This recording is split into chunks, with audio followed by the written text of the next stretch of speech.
Ei, você que tá vendo esse corte, dá uma moral, se inscreve no canal, deixa o like e se inscreva também no canal principal. O link tá na descrição. É por lá que rolam as lives, segundas 19 e sextas 23.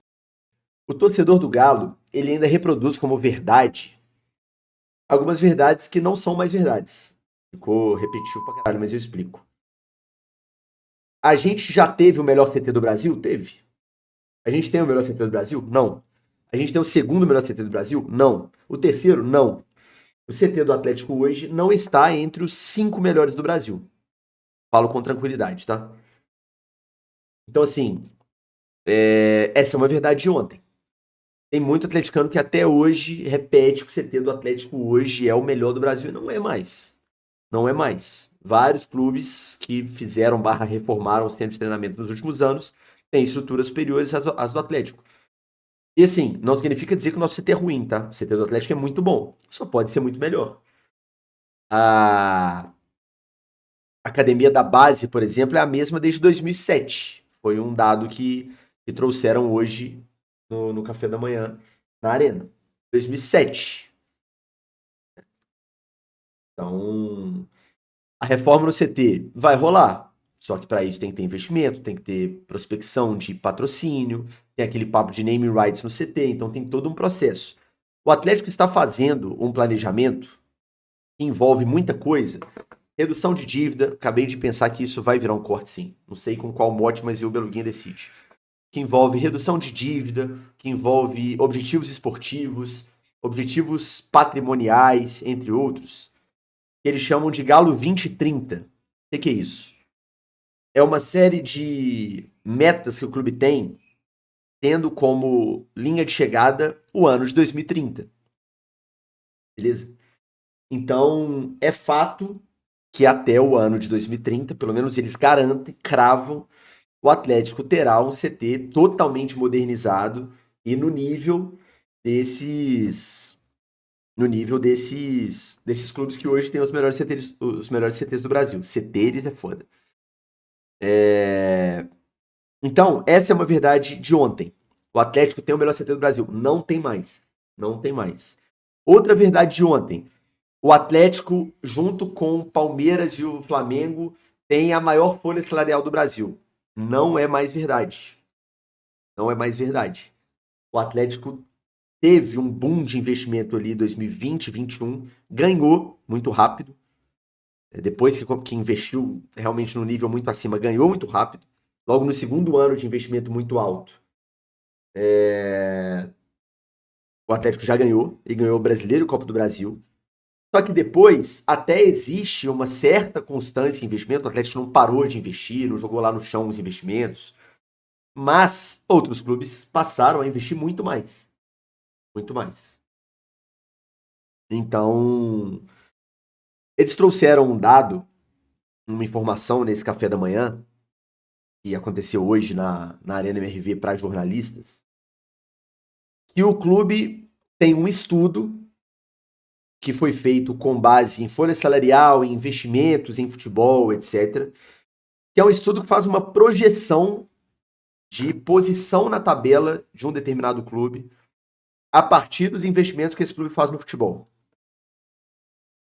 Então, assim, a verdade de ontem era o Atlético, com o investimento que tem, é obrigado a estar entre os 3 primeiros. O estudo diz, não é o Guilherme Frossard que diz, é o estudo que o Atlético contratou, ou que o Atlético acessou, diz que com esse investimento atual do Atlético, a projeção do Atlético para o Campeonato Brasileiro é ficar entre 6º e 9º colocado. Beleza? Essa é a projeção. Frossard, o que você acha disso? Você acha que a gente deve se contentar porque estamos dentro da meta, já que a meta é ser 6º a 9º? Definitivamente não. O que eles alegam? Já que, pensando em folha salarial e investimento no futebol, a nossa projeção é ficar de 6º a 9º, só que o nosso objetivo é ficar em primeiro, é ganhar o campeonato, a gente precisa fazer algo mais bem feito do que os concorrentes. E aí o Hugo Roversi disse aí no chat, aí o Fortaleza enfraquece a tese. Esse é o ponto, Hugo. Presta atenção aqui na nossa resenha. Isso não é uma tese. Isso não é algo que o clube está dizendo. a gente investe para estar de sexto a nono, então ficar de sexto a nono tá muito bom. Absolutamente.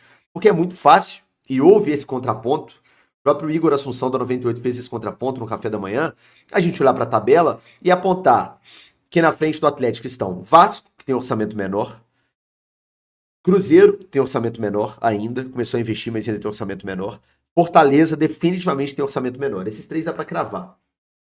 Então, assim, Então, calma, gente. Vamos raciocinar juntos, tá? Tem muita gente no chat aí, balela! Não, eu não estou falando, e nem eles falaram, eu preciso ser justo aqui, que já que o orçamento é de sexto a nono, vamos ficar de sexto a nono e tá tudo bem. Não é isso que eu estou dizendo, beleza? O que eu estou dizendo é que se você recortar apenas o orçamento, a expectativa, se futebol fosse um duelo matemático, um duelo de planilhas, o Atlético terminaria o Campeonato Brasileiro das Planilhas de sexto a nono. Só que futebol é decidido dentro do campo, não é decidido na planilha. Então existem várias outras variáveis que definem o resultado desportivo. Qual que é a meta do Atlético? Fazer bem feito o que independe de planilha, de valor gasto, como o Fortaleza está fazendo, como o Vasco, nesse momento, está fazendo melhor do que o Atlético, pensando só em brasileiro, tá? Como o Fortaleza, principalmente. O Fortaleza é o principal exemplo. Para superar o que dizem os números frios. Número frio no futebol diz muito pouco. Então, assim, eu preciso ter um rendimento bem melhor do que o que a minha folha salarial me obriga. Agora, é um dado importante para quê? Porque se o Atlético fica abaixo dessa projeção, significa que não está conseguindo nem entregar aquilo que a folha te obriga. Entende? Obriga talvez seja uma palavra forte, mas que a folha te capacita. A folha, naturalmente, ela já te coloca ali de sexto a nono. E aí você trata de trabalhar melhor, amigão, para superar os 5 que estão acima de você nessa brincadeira. Você trabalha melhor a base, trabalha melhor os seus investimentos, trabalha melhor a continuidade do trabalho de uma comissão técnica, trabalha melhor a escolha dos jogadores que você vai contratar, as vendas. E é isso, é em cima disso que a gente tem que ser muito crítico. Prossar, a partir dessa informação, você vai se contentar com o Atlético ser sexto no brasileiro? Oitavo, sétimo, nono? Absolutamente. Não. A resposta é não. Eu vou me contentar se o Atlético estiver na primeira posição, como foi em 2021, for campeão. Enquanto não estiver, eu vou cobrar o que eu acho que dá para melhorar para chegar lá. Porque a gente tem que pensar grande. Eu estou trazendo isso aqui como informação simplesmente para a gente parar de abraçar as verdades de ontem. O Atlético não tem mais um dos 3 principais investimentos do futebol brasileiro. Nem um dos 4, nem um dos 5. O Atlético não tem mais o melhor CT do Brasil. Só citei 2 exemplos. Então, por que eu falo que, pensando de novo na questão da comunicação, de ser mais proativo, de falar as coisas antes, por que eu acho que isso é importante? O clube trazer essa realidade. Por mais que ela seja amarga de ouvir. É gostoso a gente ouvir em orçamento de futebol, em investimento, em folha salarial, o Atlético, a projeção é ficar de sexto a nono brasileiro? Não é. Não é. Eu adoraria ouvir que o Atlético é o time mais rico do Brasil, que mais investe e etc. Só que por que é importante isso? Para a gente ter uma mínima noção da realidade que o clube está. Matheus Regiane, acabou de virar sócio, tamo junto, seja muito bem-vindo. Então, assim, por que eu acho que é importante esse tipo de comunicação clara? E aqui vai um elogio, não à planilha, não aos dados, não ao investimento, pelo amor de Deus, não me entendam mal, mas à comunicação, em chegar e falar, através da imprensa que está chegando aqui para vocês agora. Olhando para os números, a projeção é de sexto a nono. Porque isso minimamente situa o torcedor de onde ele está. Sabe o que eu acho muito perigoso? Que já aconteceu lá atrás? Os donos do clube, por exemplo, irem ao microfone e falarem que o objetivo do Atlético é ser uma potência mundial. Sabe por quê? Porque quando isso acontece, o torcedor se acha no direito, e tá certo, de cobrar uma potência mundial. Quando você vira pro torcedor e fala que você vai ter um evento internacional contra um time de ponta da Europa para inaugurar o seu estádio, o torcedor vai cobrar. E aí você não tem, é frustração pro torcedor. Quando você fala que você vai ter uma arena que é um caldeirão, que ninguém vai ouvir nada lá dentro, todo mundo vai ser surdo, o torcedor vai cobrar isso. E a arena fica pronta e não é nada disso, você vai ter que se explicar depois. Ah, deu problema na acústica, que a gente não sabia, isso, aquilo, não sei o quê. Então, assim, situar o torcedor antes ajuda na gestão da crise. Entendeu o meu ponto?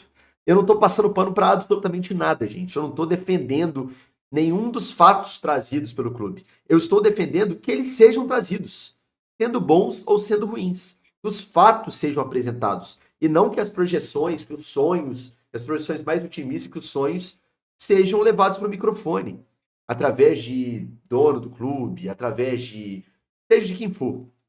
Então, assim, é importante que haja essa situação na cabeça do torcedor. O torcedor tem que entender onde o clube dele está. O torcedor tem que entender que a acústica da arena deu ruim, é uma merda, e por isso o clube vai ter que gastar dinheiro para consertar e vai fazer para o ano que vem. O torcedor tem que entender a situação do gramado. Eu posso explicar aqui o que disseram lá hoje. Foi até o principal motivo de eu ter aberto a história, mas aí eu acho que é outro corte. O torcedor tem que entender onde o Atlético está situado hoje em relação ao investimento no futebol. O torcedor tem que saber essas coisas, porque isso você ajusta um pouquinho melhor as expectativas. O torcedor vai ter a expectativa de ser campeão sempre. Sempre. Que a camisa pede que seja. Mas se você fala que você vai ser potência mundial e entrega um 9º lugar no brasileiro, a cobrança vai ser 10 vezes pior. Entende meu ponto? Então, assim, precisamos abrir mão das verdades de ontem. E com base na racionalidade, cobrar que o time seja vitorioso. É o que eu vou continuar fazendo aqui. Eu saber desse dado do sexto a nono não muda nada a minha cobrança para ser campeão.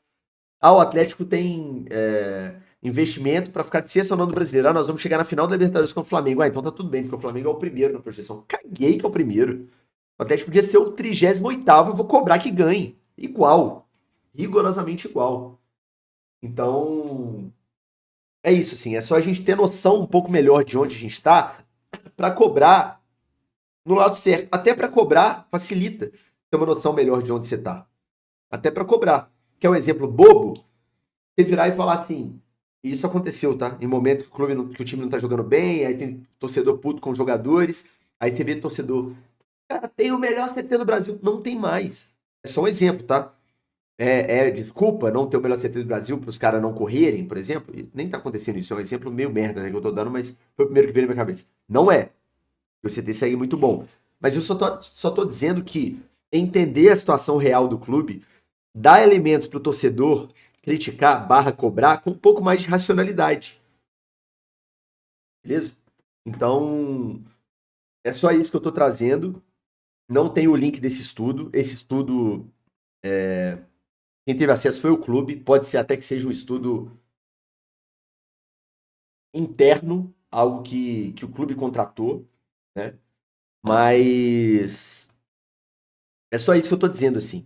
Vamos entender a realidade atual do nosso clube e cobrar em cima dela. A cobrança para ser campeão, gente, tem que ser a mesma. Tem que ser a mesma. E da minha parte, vocês podem contar com ela. Mas é cobrar com racionalidade dentro do que a gente tem de realidade hoje. Beleza?